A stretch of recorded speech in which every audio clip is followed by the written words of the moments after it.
जय हिंद, नमस्कार। मैं अंबर जैदी स्वागत करती हूँ आप सबका एक बार फिर से हमारे आज के कार्यक्रम में। और आज हम एक अलग और एक इंटरेस्टिंग अपडेट लेकर आ रहे हैं क्योंकि आजकल मिसाइल्स की बड़ी बारिश हो रही है। ईरान और इसराइल एक दूसरे के ऊपर मिसाइल और ये सब दाग रहे हैं, लेकिन हमारे पड़ोस में जो एक देश है पाकिस्तान, जो मिसाइल और एटमी ताकत होने का जो दमखम बढ़ता आया, उसको लेकर एफएटीएफ ने बड़ी चेतावनी जारी की है। और एफएटीएफ का कहना है कि पाकिस्तान अपने इस पूरे प्रोग्राम को लेकर झूठ बोलता आया है। और एफएटीएफ की जो लेटेस्ट रिपोर्ट है उसमें ये बात कही गई है कि जो बैलिस्टिक मिसाइल प्रोग्राम है उसको लेकर एफएटीएफ ने गंभीर उसको चेतावनी दी और कहा है कि जो पूरा ये कार्यक्रम है बैलिस्टिक मिसाइल प्रोग्राम, उसको लेकर पाकिस्तान ने जो इंटरनेशनल रूल्स हैं, लॉज हैं, उनका उल्लंघन किया है।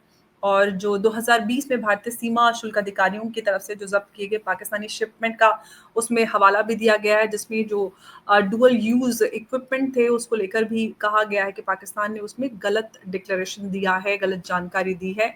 इससे नाराज और निराश एफएटीएफ ने पाकिस्तान को चेतावनी दी है। और साथ ही साथ जो अभी पहलगाम अटैक हुआ उसको लेकर भी एफएटीएफ ने ये बात कही है कि इस तरह का हमला बिना किसी आतंकी संगठन को फंडिंग दिए पॉसिबल नहीं है। तो पाकिस्तान के लिए बड़ा ये मुसीबत की घड़ी हो सकती है और साथ ही साथ भारत के लिए बड़ा मौका हो सकता है कि पाकिस्तान का जो ये मिसाइल प्रोग्राम है इसको पूरी तरह से बैन किया जा सके या पूरी तरह से पाकिस्तान को ब्लैकलिस्ट कराया जा सके। क्योंकि अभी जो ये पूरी जंग चल रही है ईरान इसराइल के बीच में, ये ईरान को लेकर यूएस और इसराइल का यही दावा है कि उनके पास एटमी ताकत है, ये खतरा हो सकते हैं। तो आपके लिए जो खतरा है वो खतरा है, लेकिन जो दूसरों के लिए खतरा है वो खतरा नहीं है, उसको आप गोदी में बैठाकर बैठे रहेंगे।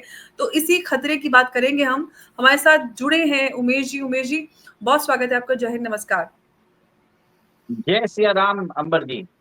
जी, जय सिया राम उमेश जी। पाकिस्तान के लिए ये एक तरफ तो वो अभी रोटी खाकर आए हैं वो डोनाल्ड ट्रंप के साथ, आसिम मुनीर साहब। अब उनको एफएटीएफ की भी मार पड़ रही है। एफएटीएफ बोल रहा है कि भाई जो आपने डिक्लेरेशन दिया मिसाइल प्रोग्राम को लेकर, उन्होंने बैलिस्टिक मिसाइल प्रोग्राम को लेकर उसमें गलत जानकारियां दी, उन्होंने अंतर्राष्ट्रीय कानूनों का उल्लंघन किया।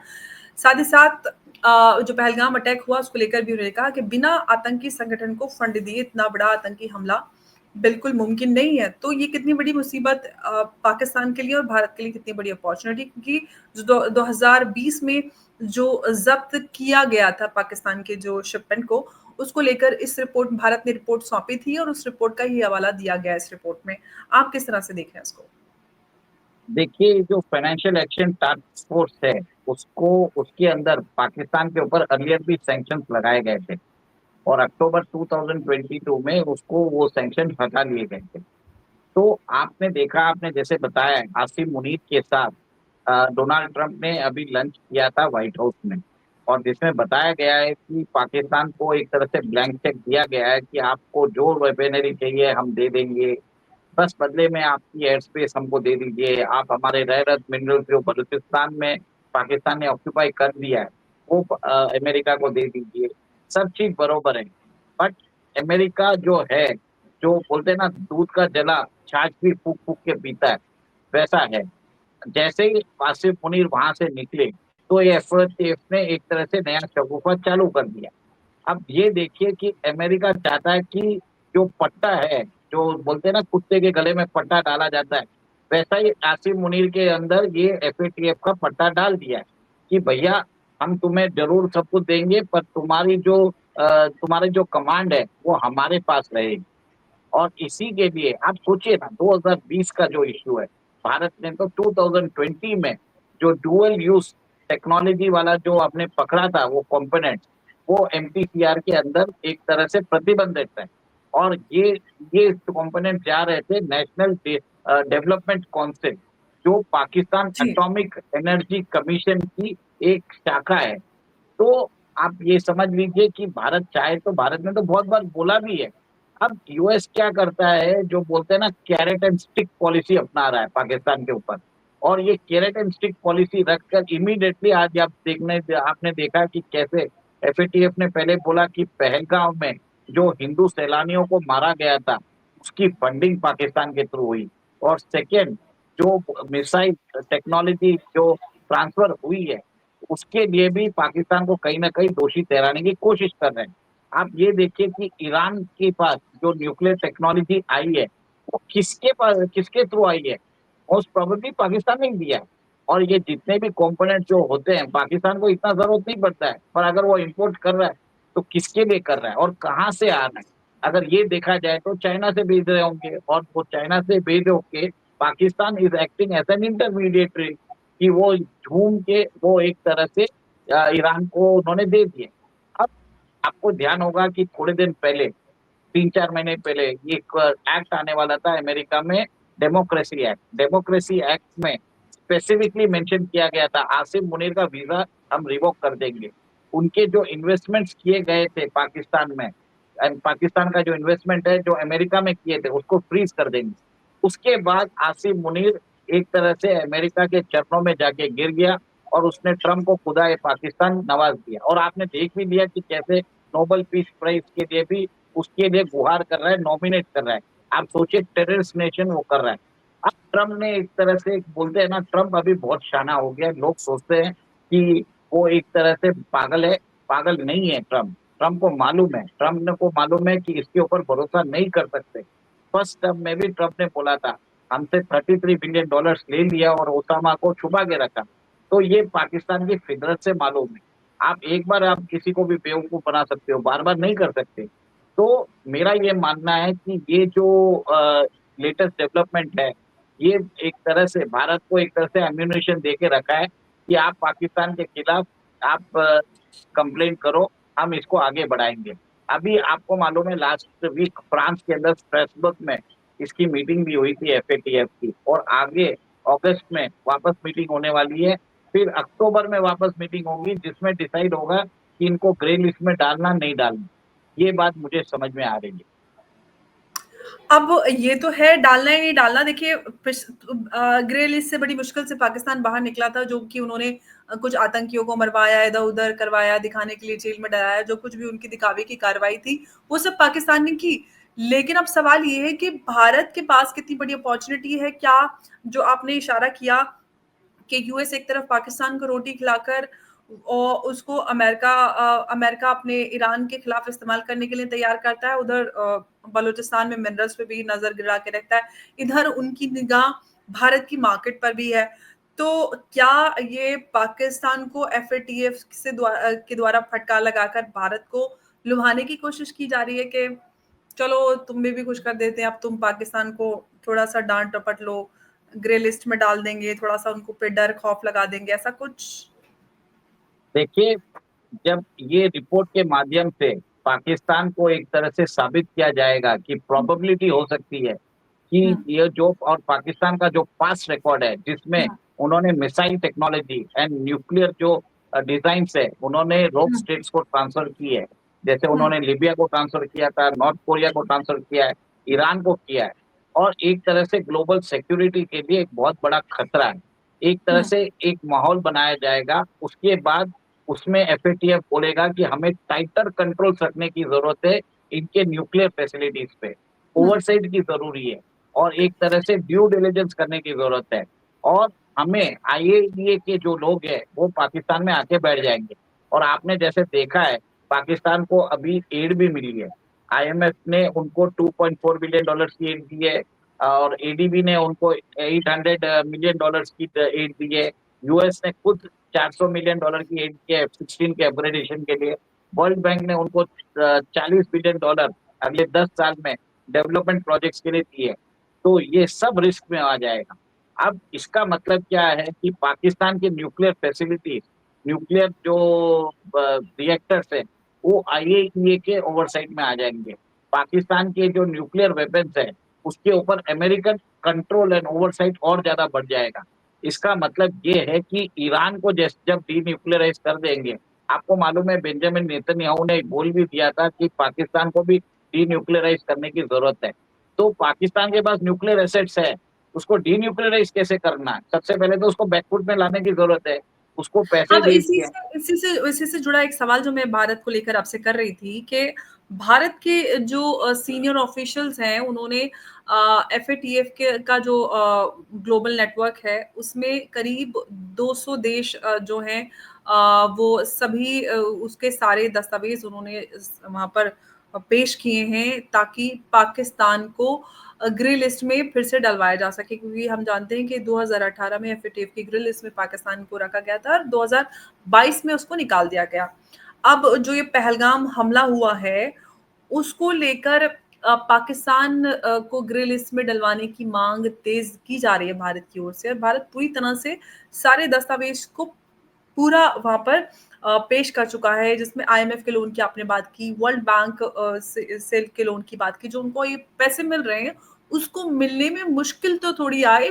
पाकिस्तान जो इतनी इकोनॉमिक क्राइसिस से गुजरने के बाद भी टेररिस्ट ऑर्गेनाइजेशन को फंडिंग करता है, तो ऐसे में अब जो आने वाले जो समिट है या एफएटीएफ का जो फिर से वो होने वाला है उसमें भारत की तरफ से पूरी तैयारी है। आपको क्या लगता है कि एफएटीएफ की ग्रे लिस्ट में जाने जाएगा पाकिस्तान एक बार फिर से? देखिए, भारत इसको अपने एडवांटेज के जैसे यूज करेगा। भारत हम्म, बताएगा कि पाकिस्तान एक रोक स्टेट है, वो एक मिलिटेंट्स को सपोर्ट करता है और उसके कारण हिंदू सैलानियों को मारा गया। एक तरह से ग्लोबल सिक्योरिटी के लिए प्रॉब्लम है। और बेंजामिन नेतन्याहू बीवी ने तो बोल भी दिया है कि ईरान के बाद पाकिस्तान का नंबर है। उन्होंने पहले का इंटरव्यू दिया। ईरान को तो उधर वो एक तरह से कुछ भी करवा के वो डीन्यूक्लियराइज कर देंगे। पाकिस्तान के हम्म, पास न्यूक्लियर एसेट्स है। उनके पास 170 आर्सेनल्स बताया जाता है, सिप्री की लेटेस्ट रिपोर्ट में आए गई है। उनके पास एनरिच यूरेनियम भी रहेगा, उनके पास हेवी वाटर रिएक्टर्स होंगे, उनके पास न्यूक्लियर रिएक्टर्स होंगे। सबके ऊपर एक तरह से कॉम्प्रिहेंसिव मॉनिटरिंग की जरूरत है, ताकि ये जो टेक्नोलॉजी है वापस वो कहीं दे ना सके। तो भारत पुश करेगा डीन्यूक्लियराइजेशन ऑफ पाकिस्तान इसके थ्रू, और हम्म, यूएस इसको एक बहाना बनाएगा कि वो बोलेगा कि पाकिस्तान के अंदर जो रेजीम है, मुल्ला रेजीम है, उसके ऊपर हम भरोसा नहीं कर सकते। और ये भी बात बोल सकता है कि पाकिस्तान की आर्मी में रेडिकलाइज्ड है और ये न्यूक्लियर वेपन्स अल्टीमेटली यूज किया जाएगा वेस्ट के अगेंस्ट। आपको मालूम है कि पाकिस्तान के न्यूक्लियर वेपन्स एक रिस्क है वेस्ट के लिए।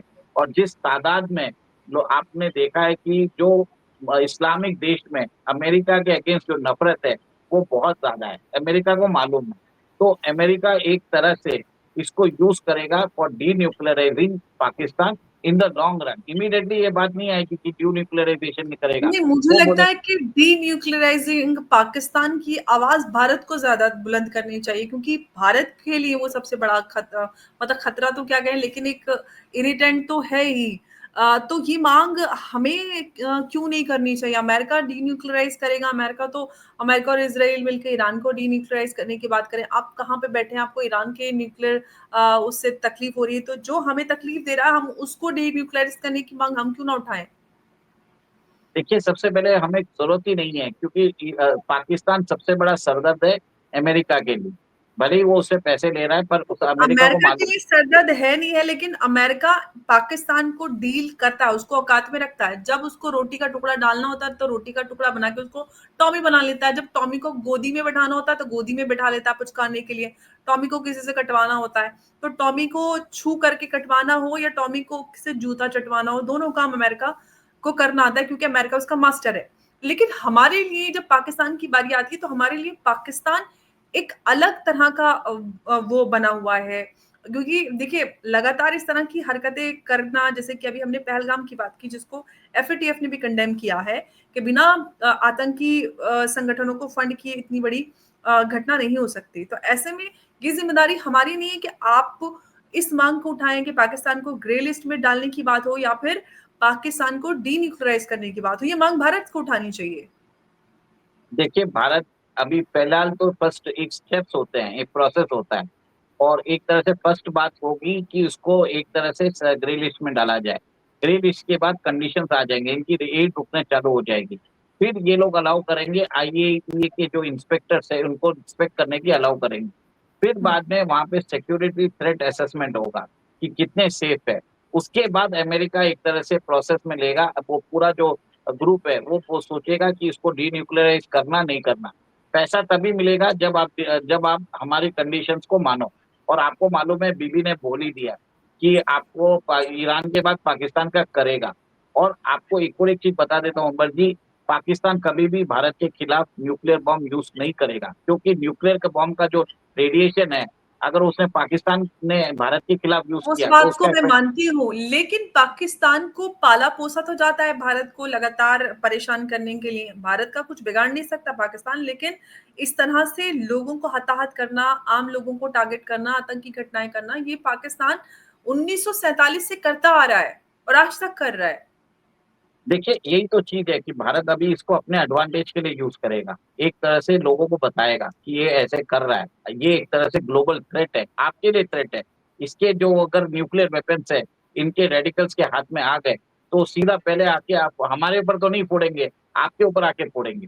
क्योंकि आप लोगों ने इसराइल को वेपन्स दिए, और इसराइल ने वो वेपन्स यूज किया गाजा पे, इसराइल ने वो वेपन्स यूज किया तेहरान पे, इसराइल ने वो पहले भी वो वेपन्स यूज किया है लेबनान में, येमेन में। तो हर जगह बम्बार्डिंग की है। तो इसका अमेरिकन का सपोर्ट है इसराइल को। तो अल्टीमेटली थ्रेट असेसमेंट में अमेरिका सबसे ऊपर है, इसराइल तो है ही, साथ में उससे ऊपर अमेरिका है। तो ये चीज बताना पड़ेगा, we have to project that. उसके बाद उसका जो बात होगी, कलेक्टिव कार्रवाई होगी। देखिए, पाकिस्तान जब तक हमारा सरदर्द रहेगा ना, किसी को फर्क नहीं पड़ता। हमको उसको ग्लोबल सरदर्द बनाना पड़ेगा। जब सबको लगेगा कि इसके रहने से हम लोगों को प्रॉब्लम हो रहा है, तब कलेक्टिवली लोग इसको एक तरह से नहीं, इसको। ये बात आप बताइए Umesh ji. Israel Iran conflict चल रहा है, इज़राइल का सरदर्द ईरान या फ़िलिस्तीन वो उनका सरदर्द या गाज़ा उनका सरदर्द तो सब पूरे जहान का सरदर्द। अमेरिका या इज़राइल की बात करें तो उनका सरदर्द तो सब पूरे जहान का सरदर्द। लेकिन जो हमारे लिए इतना बड़ा इरिटेंट है, लगातार हमारे देश में घुसकर सिविलियंस को टारगेट करता आया है, बड़े-बड़े हमले करता है आतंकी, तो उसको आप क्यों नहीं समझते? आप तो कहते हैं कि आप टेरर के खिलाफ लड़ाई लड़ रहे हैं, अमेरिका सबसे आगे, इज़राइल भी है, हालाँकि इज़राइल हमारा दोस्त है, इस लड़ाई में अनकंडीशनली भारत का साथ देता है। लेकिन जब बात आती है पाकिस्तान की, तो अमेरिका की जो हिपोक्रेसी है वो ज़रूर नज़र आती है। मैं तो वही बता रहा हूँ, अमेरिका अभी यूज करता है पाकिस्तान को, भारत को एक तरह से ग्रोथ नहीं करने देने के लिए। अमेरिका नहीं चाहता कि भारत एक मल्टीलैटरल वर्ल्ड ऑर्डर में एक पोल बदल के उभरे।